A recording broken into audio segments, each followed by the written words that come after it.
नमस्कार दोस्तों, जय हो विष्णु भगवान की। मैं इंदु ओझा एक बार फिर से स्वागत करती हूँ अपनी YouTube चैनल इंदु की टिप्स में। चलिए शुरुआत करते हैं अपने इस वीडियो की। आज मैं पढ़ने जा रही हूँ बृहस्पतिवार व्रत कथा। ठीक है, आज लोग सुनिएगा। चलिए इस वीडियो की शुरुआत करते हैं। आप लोग एक बात का विशेष ध्यान रखिएगा कि जब भी आप लोग बृहस्पतिवार व्रत कथा पढ़ेंगे तो हाथ में ना वो क्या कहते हैं, चने की दाल लेना है, पुष्प लेना है और जो गुड़ आपने लिया था वो, ये सारी चीज़ें आप लेके तभी कथा को सुनिएगा और पढ़िएगा। ठीक है, याद रखिएगा आप लोग। चलिए अब हम लोग अपनी कथा की शुरुआत करते हैं। बृहस्पतिवार व्रत कथा। प्राचीन समय की बात है। भारत में एक राजा राज्य करता था। वह बड़ा प्रतापी तथा दानी था। वह नित्य प्रति मंदिर में भगवत दर्शन करने जाता था। वह ब्राह्मण और गुरु की सेवा किया करता था। उसके द्वार से कोई भी याचक निराश होकर नहीं लौटता था। वह प्रत्येक गुरुवार को व्रत रखता एवं पूजन करता था। परंतु यह सब बातें उसकी रानी को अच्छी नहीं लगती थी।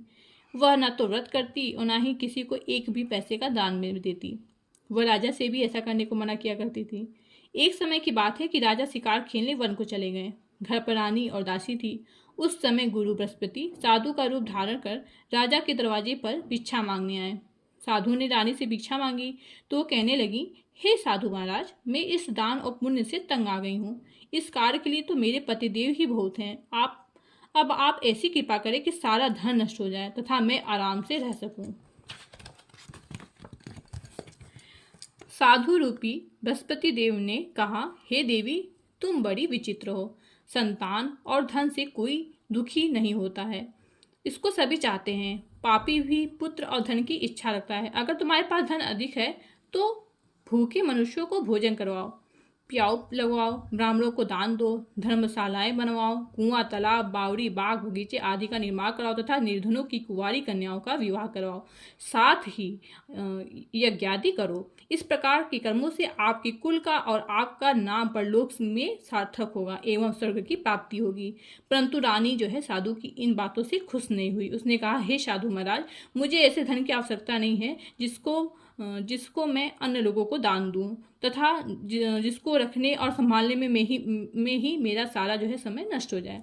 साधु ने कहा, हे देवी, यदि तुम्हारी ऐसी इच्छा है तो जैसा मैं तुम्हें बताता हूँ तुम वैसा ही करना। बृहस्पतिवार के दिन घर को गोबर से लीपना, अपने केसों को पीली मिट्टी से धोना, केसों को धोते समय स्नान करना, राजा से कहना वह हजामत करवाएं, भोजन में मांस मदिरा खाना, कपड़ा जो है धोबी के यहाँ धुलने देना। इस प्रकार सारा बृहस्पतिवार करने से तुम्हारा सारा धन नष्ट हो जाएगा। यह कहकर साधु महाराज रूपी बृहस्पति देव अंतर ध्यान हो गए। रानी ने साधु के कहने के अनुसार 7 बृहस्पतिवार तक वैसा ही करने का विचार किया। साधु के बताए अनुसार कार्य करते हुए केवल 3 बृहस्पतिवार ही बीते थे कि उसकी समस्त धन संपत्ति नष्ट हो गई। भोजन के लिए दोनों समय परिवार तरसने लगा तथा सांसारिक भोगों से दुखी रहने लगा। तब राजा ने रानी से कहा, हे रानी, तुम यहाँ पर रहो, मैं अब परदेश जा रहा हूँ। वहाँ कोई काम धंधा करूँगा, शायद हमारा भाग्य बदल जाए। ऐसा कहकर राजा परदेश चला गया। वह वहाँ जंगल से लकड़ी काट कर लाता और शहर में बेचकर अपना जीवन व्यतीत करने लगा। इस राजा के बिना रानी और दासियां दुखी रहने लगी। किसी दिन भोजन मिलता और किसी दिन जल पीकर ही रह जाती। एक समय रानी और दासियों को 7 दिन बिना भोजन के व्यतीत करना पड़ा। तो रानी ने अपनी दासी से कहा, यहाँ पास ही के नगर में मेरी बहन रहती है, वह बड़ी धनवान है। तू उसके पास जा और वहाँ से 5 शेर बेझर मांग कर ले आ, जिसमें कुछ समय के लिए गुजारा हो जाएगा। दासी रानी की बहन के पास गई। रानी की बहन उस समय पूजा कर रही थी। बृहस्पतिवार का दिन था। दासी ने रानी की बहन से कहा, हे रानी, मुझे आपकी बहन ने भेजा है, मुझे 5 शेर बेझर दे दे। दासी ने यह बात अनेक बार कही, परंतु रानी की बहन ने कोई उत्तर नहीं दिया, क्योंकि उस समय बृहस्पतिवार की कथा सुन रही थी। जब दासी को रानी की बहन से कोई उत्तर नहीं मिला तो वह दुखी हुई। उसे क्रोध भी आ गया। वह लौटकर रानी से बोली, हे रानी, आपकी बहन तो बहुत ही धनी स्त्री है। वह छोटे लोगों से बात भी नहीं करती। मैंने उससे कहा तो उसने कोई उत्तर नहीं दिया। मैं वापस चली आई। रानी बोली, हे दासी, इसमें उसका कोई दोष नहीं है। जब बुरे दिन आते हैं ना, तब कोई सहारा नहीं देता है। अच्छे बुरे का पता विपत्ति में ही लगता है। जो ईश्वर की इच्छा होगी वही होगा। यह सब हमारे भाग्य का दोष है। उधर रानी की बहन ने सोचा कि मेरी बहन की दासी आई थी, परंतु मैं उससे बोली ही नहीं। इससे वह बहुत दुखी हुई। दुखी हुई होगी। अतः कथा सुन और विष्णु भगवान का पूजन समाप्त कर वह बहन के घर आई और कहने लगी, हे बहन, मैं बृहस्पतिवार का व्रत कर रही थी। तुम्हारी दासी हमारे घर गई थी, परंतु तब तक कथा होती है परंतु जब तक कथा होती है तब तक हम लोग ना तो उठते हैं और ना बोलते हैं, इसलिए मैं नहीं बोली। दासी क्यों गई थी? रानी बोली, बहन, हमारे घर अनाज नहीं था।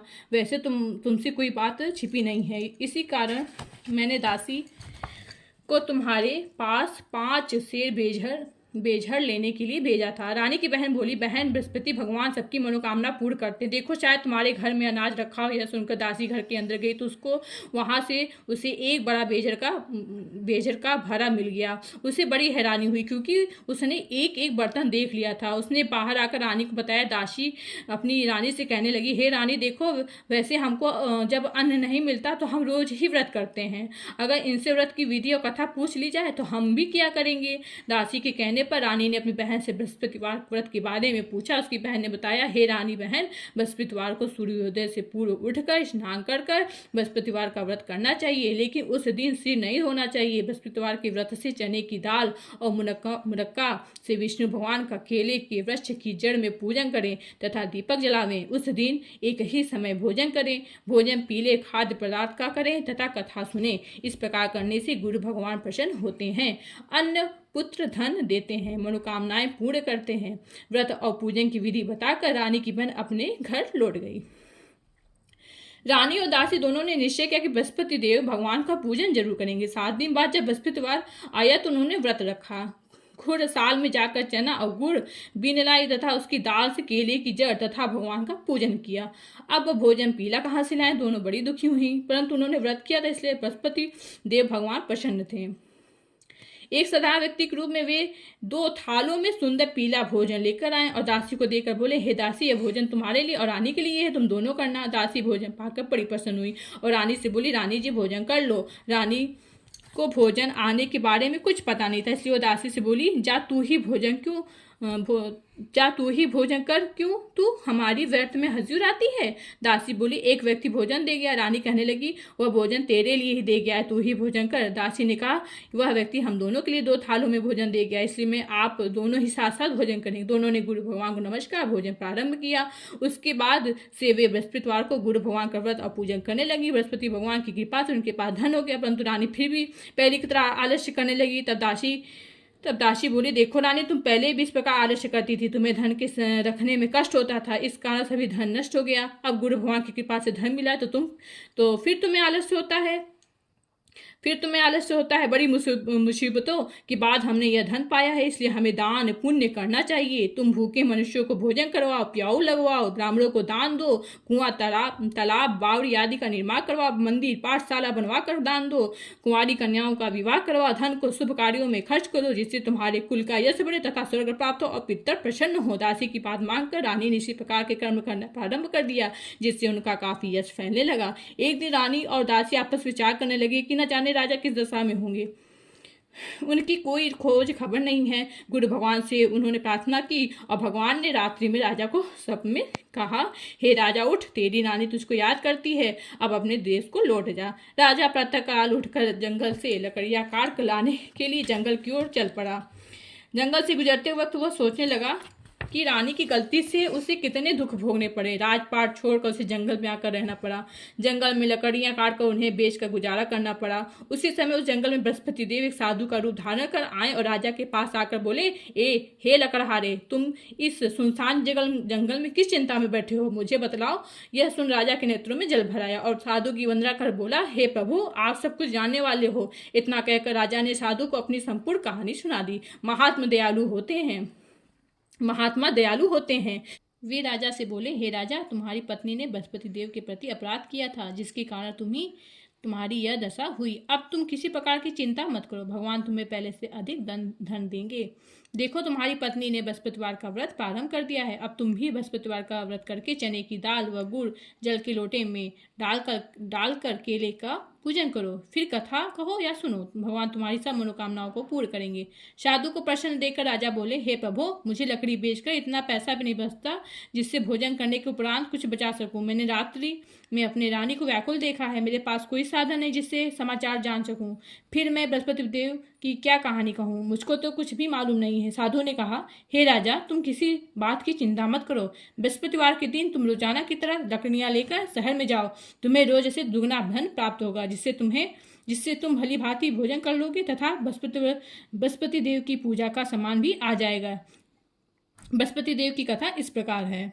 बृहस्पति देव की कथा। प्राचीन काल में एक बहुत ही निर्धन ब्राह्मण था। उसके कोई संतान नहीं थी। वह नित्य पूजा पाठ करता, परंतु उसकी स्त्री बहुत मलिनता के साथ रहती थी। वह न स्नान करती और न ही किसी देवता का पूजन करती। प्रातः काल उठते ही सर्वप्रथम भोजन करती, बाद में कोई अन्य कार्य करती। ब्राह्मण देवता बहुत दुखी रहते थे। पत्नी को वो समझाते, किंतु उसका कोई परिणाम न निकलता। भगवान की कृपा से ब्राह्मण की स्त्री को एक कन्या उत्पन्न हुई। वह कन्या अपने पिता के घर में बड़ी होने लगी। वह बालिका प्रातः स्नान करके भगवान विष्णु का जप करती। वह बचपन से ही बृहस्पतिवार का व्रत भी करने लगी। पूजा पाठ समाप्त कर स्कूल जाते समय वह अपनी मुट्ठी में जौ भर कर ले जाती और पाठशाला जाने के मार्ग में डालती जाती। वहीं जो स्वर्ण के हो जाते और जो लौटते समय उनको बीन कर घर ले आती। एक दिन वह बालिका सूप में उन सोने के जौ को फटक फटक कर साफ करने लगी। तभी उसकी माँ ने देख लिया, कहा, हे बेटी, सोने की जौ को फटकने के लिए सोने का सूप होना चाहिए। दूसरे दिन गुरुवार था। उस कन्या ने व्रत रखा और बृहस्पति देव से प्रार्थना करके कहा, हे प्रभु, यदि मैंने सच्चे मन से आपकी पूजा करी हो तो मुझे सोने का जो है सूप दे दो। बृहस्पति देव ने उसकी प्रार्थना स्वीकार कर ली। रोजाना तरह वो कन्या जौ फैलाती हुई स्कूल गई और स्कूल से लौटकर जब वह जो बीन रही थी तो बृहस्पति देव की कृपा से उसे सोने का सूप मिला। उसे वह घर ले आई और उससे जो साफ करने लगी, परंतु उसकी माँ का वही ढंग रहा। एक दिन की बात है, वह कन्या सोने के सूप में जो साफ कर रही थी। उस समय उस नगर का राजकुमार वहां से होकर निकला। उस कन्या के रूप और सोने के सूप में जो सौ जौ को साफ करते देखकर उस कन्या पर मोहित हो गया। राजमहल आकर वह भोजन तथा जल त्याग कर उदास होकर लेट गया। राजा को जब राजकुमार द्वारा अन्न जल त्यागने का समाचार ज्ञात हुआ तो वह मंत्रियों के साथ वह अपने पुत्र के पास गए और बोले, हे पुत्र, तुम्हें किस बात का कष्ट है? किसी ने अपमान किया है अथवा कोई कारण है? मुझे बताओ, मैं वही करूंगा जिससे तुम्हें प्रसन्नता हो। राजकुमार ने अपने पिता को सारी बातें सुनी तो वह बोला, मुझे आपकी कृपा से किसी बात का दुख नहीं है। किसी ने मेरा अपमान भी नहीं किया, परंतु मैं उस लड़की के साथ विवाह करना चाहता हूँ जो सोने के सूप में जौ साफ कर रही थी। यह सुन राजा आश्चर्य में पड़ गया और बोला, हे बेटा, इस तरह की कन्या का पता तुम ही लगाओ, मैं उसके साथ तुम्हारा विवाह अवश्य करवा दूंगा। राजकुमार ने राजा को उस लड़की के घर का पता बतलाया। मंत्री उस लड़की के घर गया और राजा का आदेश ब्राह्मण को सुनाया। कुछ ही दिन बाद ब्राह्मण की कन्या का विवाह राजकुमार के साथ संपन्न हो गया। कन्या के घर से जाते ही उस ब्राह्मण देवता के घर में पहले की भांति गरीबी का निवास हो गया। अब भोजन के लिए भी अन्न बड़ी मुश्किल से मिलता था। एक दिन दुखी होकर ब्राह्मण अपनी पुत्री से मिलने गया। बेटी ने पिता की दुख की अवस्था को देखा और अपनी माँ का समाचार पूछा। ब्राह्मण ने सभी हाल कहा। कन्या ने बहुत सा धन देकर अपने पिता को विदा कर दिया। इस तरह ब्राह्मण का कुछ समय सुखपूर्वक व्यतीत हुआ, लेकिन कुछ दिन बाद फिर वही हाल हो गया। ब्राह्मण फिर अपनी कन्या के यहाँ गया और सभी का हाल पूछा तो पुत्री बोली, हे पिताजी, आप माता जी को यहाँ लिया आओ, मैं उन्हें विधि बता दूंगी जिससे गरीबी दूर हो जाएगी। ब्राह्मण देवता अपनी स्त्री को साथ लेकर आए। अपनी पुत्री के साथ राजमहल पहुंचे तो पुत्री अपनी माँ को समझाने लगी, हे माँ, तुम प्रातः काल उठकर सर्वप्रथम स्नान आदि करके विष्णु भगवान का पूजन करो तो सब दरिद्रता दूर हो जाएगी। परंतु उसकी माँ ने एक भी बात नहीं मानी। वह प्रातः काल उठकर अपनी पुत्री का बचा जूठन खा लेती थी। एक दिन उसकी पुत्री को बहुत गुस्सा आया। उसने एक रात एक कोठरी से सारा सामान निकाल दिया, अपनी माँ को उसमें बंद कर दिया। प्रातः उसमें से निकाला तथा स्नान करके पूजा पाठ करवाया तो उसकी माँ की बुद्धि ठीक हो गई। उसके बाद वह नियम से पूजा पाठ करने लगी और प्रत्येक बृहस्पतिवार को व्रत करने लगी। इस व्रत के प्रभाव से उसकी माँ भी बहुत धनवान हो गई और बृहस्पति देवता के प्रभाव से स्वर्ग को गई। वह ब्राह्मण की भी सुखपूर्वक इस लोक की सुख भोग कर स्वर्ग को प्राप्त हुआ। इस तरह कहानी कहकर साधु देवता वहां से लोप हो गए। धीरे धीरे समय व्यतीत होने पर फिर बृहस्पतिवार का दिन आया। राजा जंगल से लकड़ी काट कर किसी शहर में बेचने गया। उसे उस दिन और दिनों से अधिक धन मिला। राजा ने चना, गुड़ आदि लाकर बृहस्पतिवार का व्रत किया। उस दिन से उसके सभी क्लेश दूर हो गए। परंतु जब अगला गुरुवार का दिन आया तो वह बृहस्पतिवार का व्रत करना भूल गया। इस कारण बृहस्पति भगवान नाराज हो गए। उस दिन नगर के राजा ने विशाल यज्ञ का आयोजन किया तथा अपने समस्त राज में घोषणा करवा दी कि कोई भी मनुष्य अपने घर में भोजन न बनाए तथा आग भी न जलाए। समस्त लोग मेरे यहाँ भोजन करने आवे। इस आज्ञा को जो न मानेगा उसको फांसी की सजा दी जाएगी। राजा की आज्ञा अनुसार राज के सभी वासी राजा के भोग में सम्मिलित हुए, लेकिन लकड़हारा कुछ देर से पहुंचा, इसलिए राजा उसको अपने साथ महल में ले गए। जब राजा लकड़हारे को भोजन करा रहे थे तो रानी की दृष्टि उस खूंटी पर पड़ी जिस पर उसका हार लटका हुआ था। उसे हार खूंटी पर लटका दिखाई नहीं दिया। रानी को निश्चय हो गया कि मेरा हार इसी लकड़हारे ने चुरा लिया है। उसी समय सैनिक बुलवाकर उसको जेल में डलवा दिया। जब लकड़हारा जेल खाने में गया तो बहुत दुखी होकर विचार करने लगा कि न जाने कौन से पूर्व जन्म के कर्म से मुझे यह दुख प्राप्त हुआ है। और उसे उसी साधु को याद करने लगा जो जंगल में मिला था। तत्काल बृहस्पति देव साधु के रूप में प्रकट हो गए और उसकी दशा देखकर कहने लगे, अरे मूर्ख, तूने बृहस्पति देव की कथा नहीं कही, इसी कारण तुझे दुख प्राप्त हुआ है। अब चिंता मत कर, बृहस्पतिवार के दिन जेल खाने के दरवाजे पर 4 पैसे पड़े मिलेंगे, उनसे तू बृहस्पति देव की पूजा करना, तेरे सभी कष्ट दूर हो जाएंगे। अगले बृहस्पतिवार को उसे जेल के द्वार पर 4 पैसे मिले। राजा ने पूजा का सामान मंगवाकर कथा कही और प्रसाद बांटा। उसी रात्रि को बृहस्पति देव ने उस नगर के राजा को स्वप्न में कहा, हे राजा, तूने जिस आदमी को जेल खाने में बंद कर दिया है वह निर्दोष है, वह राजा है, उसे छोड़ देना। रानी का हार उसकी खूंटी पर लटका हुआ है, अगर तू ऐसा नहीं करेगा तो मैं तेरे राज्य को नष्ट कर दूंगा। राजा प्रातः काल उठा और खूंटी पर हार टंगा देखकर लकड़हारे को बुलाकर क्षमा मांगी तथा राजा के योग्य सुंदर वस्त्र आभूषण भेंट कर उसे विदा किया। गुरुदेव की आज्ञा अनुसार राजा अपने नगर को चल दिया। राजा जब नगर के निकट पहुंचा तो उसे बड़ा ही आश्चर्य हुआ। नगर में उसे पहले से अधिक बाग, तालाब, कुएं तथा बहुत सी धर्मशालाएं, मंदिर आदि बने हुए थे। राजा ने पूछा कि किसका बाग और धर्मशाला है। तब नगर के सब लोग उससे कहने लगे कि यह सब रानी और दासी द्वारा बनवाए गए हैं। राजा को आश्चर्य हुआ और गुस्सा भी आया। जब रानी ने खबर सुनी कि राजा आ रहे हैं तो उसने अपनी दासी से कहा, हे दासी, देख, राजा हमको कितनी बुरी हालत में छोड़ गए थे, वह हमारी ऐसी हालत देखकर लौट न आए, इसलिए तू दरवाजे पर खड़ी हो जा। रानी की आज्ञा अनुसार दासी दरवाजे पर खड़ी हो गई। जब राजा आए तो उन्हें अपने महल में लिवा लाई। राजा ने क्रोध करके अपनी तलवार निकाली। रानी से पूछने, बताओ, तुम्हें यह धन तुम्हें कैसे प्राप्त हुआ? तब रानी ने बतलाया, हमें यह धन बृहस्पति देव के व्रत के प्रभाव से प्राप्त हुआ है। राजा ने तब निश्चय किया कि 7 रोज बाद तो सभी बृहस्पति देव का पूजन करते, परंतु मैं रोजाना दिन में 3 बार कथा कहा करूंगा और तथा रोज व्रत किया करूंगा। अब हर्ष में राजा के दुपट्टे में चने की दाल बनी रहती तथा 3 में दिन बार कथा कहता। एक रोज राजा ने विचार किया कि चलें अपनी बहन के यहाँ हो आए। इस तरह निश्चय कर राजा घोड़े पर सवार हो अपनी बहन के यहाँ चल दिया। मार्ग में उसने देखा कि कुछ आदमी एक मुर्दे को लिए जा रहे हैं। उन्हें रोककर राजा ने कहा, हे भाइयों, अरे भाइयों, मेरी बृहस्पतिवार की कथा सुन लो। वे बोले, हमारा तो आदमी मर गया है। उसको अपनी कथा की पड़ी। परंतु कुछ आदमी बोले, अच्छा कहो, हम तुम्हारी कथा भी सुनेंगे। राजा ने दाल निकाली और कथा कहनी शुरू कर दी। जब कथा आधी हुई तो मुर्दा हिलने लगा और जब कथा समाप्त हुई तो राम राम करते वह मुर्दा जो है खड़ा हो गया। राजा आगे बढ़ा और उसे चलते चलते शाम हो गई। आगे मार्ग में उसे एक किसान खेत में हल चलाता मिला।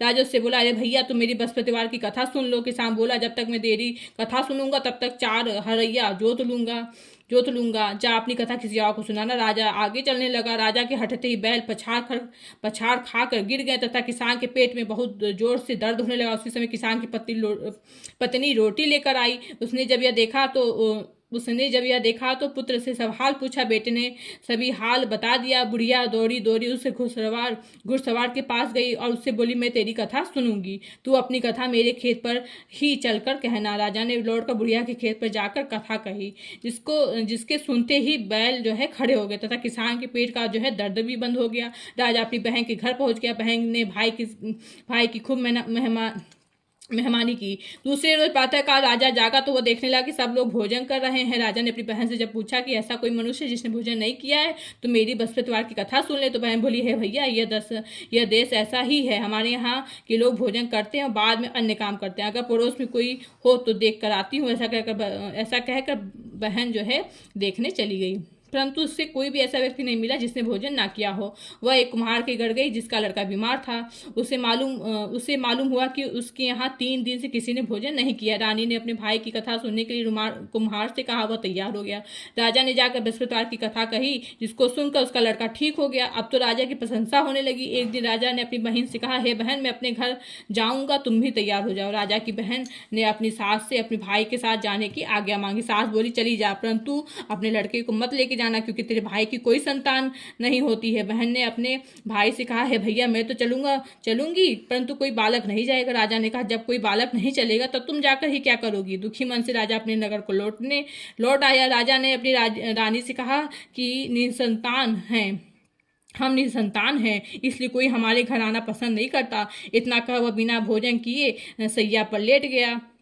सैया पर लेट गया। रानी बोली, हे प्रभु, बृहस्पति देव ने हमें सब कुछ दिया है, वे हमें संतान भी अवश्य देंगे। उसी रात बृहस्पति देव ने राजा को सपने में कहा, हे राजा, उठ, सभी सोच त्याग दे, तेरी रानी गर्भवती है। राजा को यह जानकर बड़ी प्रसन्नता हुई। 9वें महीने रानी की गर्भ से एक सुंदर पुत्र पैदा हुआ। जब राजा की बहन ने यह शुभ समाचार सुना तो बहुत खुश हुई और बधाई लेकर अपने भाई के यहाँ आई। तभी रानी ने कहा, घोड़ा चढ़कर नहीं आई, गधा चढ़ी आई। राजा की बहन बोली, भाई, मैं इस प्रकार न कहती तो तुम्हें औलाद कैसे मिलती। बृहस्पति देव ऐसे ही हैं, जिसके मन में जो कामनाएं रहती हैं सभी को पूर्ण करते हैं। जो सद्भावना पूरा बृहस्पतिवार का व्रत करता है एवं पढ़ता है अथवा सुनता है और दूसरों को सुनाता है, बृहस्पति देव उसकी सभी मनोकामना पूर्ण करते हैं। बृहस्पति देव उसकी सदैव रक्षा करते हैं। जो संसार में सद्भावना व सच्चे हृदय से बृहस्पति देव को पूजन करते हैं, उनकी मनोकामनाएं उसी प्रकार पूर्ण होती हैं जैसे रानी और राजा ने बृहस्पति देव की कथा का गुणगान किया, उनकी सभी इच्छाएं बृहस्पति देव ने पूर्ण की। मनुष्य को हृदय से उसका मनन करते हुए जयकार करना चाहिए। बोलो बृहस्पति देव भगवान की जय। ये अब हमारी कथा हो गई। देखिए, कथा पढ़ते समय एक चीज़ का ध्यान जरूर रखिएगा, जो भी कथा पढ़ रहा है अगर उससे कोई भी गलतियां हो रही हैं कोई शब्दों को बोलने में, उसका उच्चारण करने में, तो उस शब्द को, उस लाइन को फिर से वापस आकर फिर से बोलेगा। ये नहीं कि एक बार गलत कर दिया तो फिर आगे बढ़ते चला जाए, नहीं। आप कथा पढ़ रहे हैं, भगवान की पूजा कर रहे हैं, इस जगह गलती हो रही है तो फिर से पीछे उस लाइन पे आइए, उसको पूरा अच्छे से स्पष्ट करते हुए फिर आप आगे बढ़ेंगे। हम ऐसे ही सदैव अपनी इस कथा, कोई भी कथा पढ़ेंगे पूजा की, ठीक है। आशा करती हूँ कि आपको ये मेरी सारी जानकारी अच्छी लगी होगी। अगर अच्छी लगती है तो लाइक ज़रूर करिएगा और चैनल पर नए हैं तो सब्सक्राइब करिएगा और ऐसे ही अपना प्यार देते जाइएगा। नमस्कार, धन्यवाद, जय हो विष्णु भगवान की।